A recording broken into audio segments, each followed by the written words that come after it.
lady constructed the tallest skyscrapers hundreds of feet high without any strong foundation. Still, the terrible hurricanes and tornadoes could do no harm to them. Namaskaram, I am Amit. To quote Swami Vivekananda, the great lesson is that unity is behind all. Call it God, love, Spirit, Allah, Jehovah. It is the same unity that animates all life from the lowest animal to the noblest man. You will be greatly surprised to know that the tallest trees in the world do not sink their roots too deep into the soil. But they don't bite the dust. Oh, what I said, they don't fall. The secret behind their standing tall and handsome is that their shallow roots intertwine with the roots of other trees.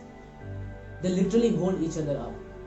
The trees grow in close proximity to each other so that they can share nutrients and physically support each other. Even after their death, their sharing and caring for each other do not die.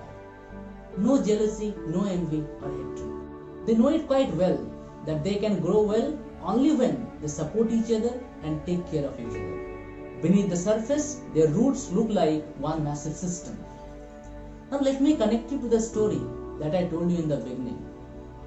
The lady who constructed the tallest skyscrapers is none other than our Mother Nature.